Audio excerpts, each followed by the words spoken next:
तर बंधू अशोक खरात प्रकरणामध्ये खरातच्या सीए ललित पोफळेच्या भावानं सुद्धा फ्लॅट खरेदी केला होता। 8.5 कोटी रुपयात मुंबईतल्या वरळीमध्ये 2 फ्लॅट्स खरेदी केले होते। 2024 मध्ये पोफळेची पुणे, सोलापूर आणि मुंबईमध्ये एकूण 35 कोटींची मालमत्ता होती।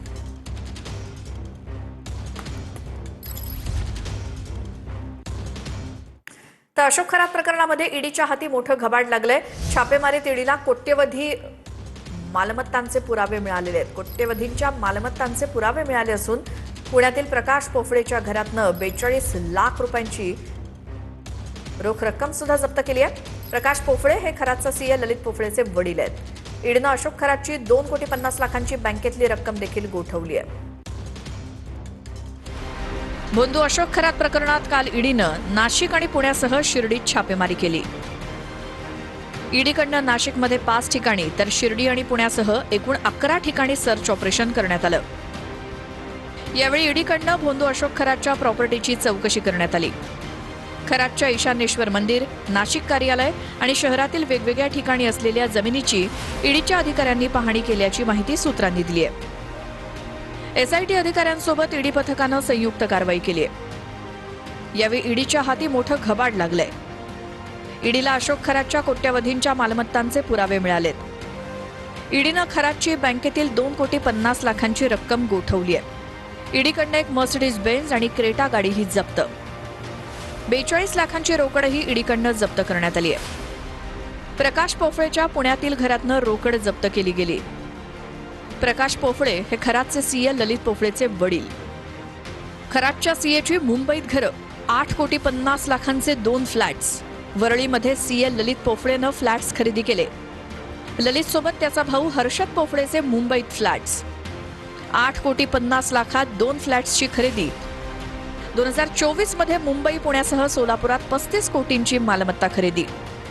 शिवनिका संस्थांच्या कार्यालयातून ईडीकडनं महत्वाची कागदपत्र जप्त करण्यात आली आहेत। शिवनिकाच्या कार्यालयातून ईडीनं 5 वर्षांचं बँक स्टेटमेंट घेतल्याची माहिती आहे। खरातच्या 10 कोटींच्या मालमत्तेच्या कागदपत्रांच्या आधारे ओळख पटली। ईशान्येश्वर मंदिरातील पुजारी तसंच कर्मचाऱ्यांचीही ईडीकडनं चौकशी करण्यात आली। भोंदू खरातनं कोट्यवधींची माया जमवली आणि हा आकडा 100 कोटींहून अधिक असल्यामुळे यात ईडीची एंट्री झाली। समता पतसंस्थेत अशोक खरात नॉमिनी असणारी 100 खाती असून या खात्यांवरती 60 कोटींहून अधिकचा व्यवहार झालाय। समता पतसंस्थेच्या राहता शाखेतही ईडीचं धाडसत्र पाहायला मिळालं। नाशिक आणि मिरगावसह राहता आणि शिर्डी परिसरात ईडीची कारवाई बघायला मिळाली। पुढची बातमी आता बघूयात। आम्ही एसआयटीला भेटायला गेलो तेव्हा सगळे गेट बंद केले होते असं सुषमा अंधारे म्हणाल्यात। मग संशयित चाकणकर भगिनींना शिर्डीमध्ये विशेष वागणूक कशी काय? चाकणकर भगिनींचा तामझाम बघता कोण कुणाला फसवतंय हेच कळत नाही असं सुषमा अंधारे म्हणाल्यात। सुषमा अंधारेंची पोस्ट आपण बघूयात, त्या काय म्हणतायत। दमानियांचे सीडीआर खोटे आहेत असं फडणवीसांचं म्हणणं आहे, तर मग अजूनपर्यंत दमानियांना अटक का केली नाही असा सवाल सुषमा अंधारे यांचा। तर दमानिया खरं बोलत असेल तर चाकणकर भगिनींना अशी रॉयल ट्रीटमेंट कशासाठी असा देखील प्रश्न अंधारेंचा। पोलिसांना चाकणकरांची चौकशी करायची होती की चाकणकरांच्या वकिलांकडे कुणाला काही संदेश द्यायचे होते? दबानियांनी सांगितल्याप्रमाणे खरात चाकणकर यांच्यामध्ये 236 कॉल्स झाले, मग अजूनही चाकणकर भगिनींचा एन्जॉय पिरियड संपत का नाही? एकनाथ शिंदे आणि दीपक केसरकर यांना चौकशीसाठी कधी बोलावलं जाणार आहे असे काही सवाल सुषमा अंधारे यांनी सोशल मीडियावरती पोस्ट करत विचारलेत।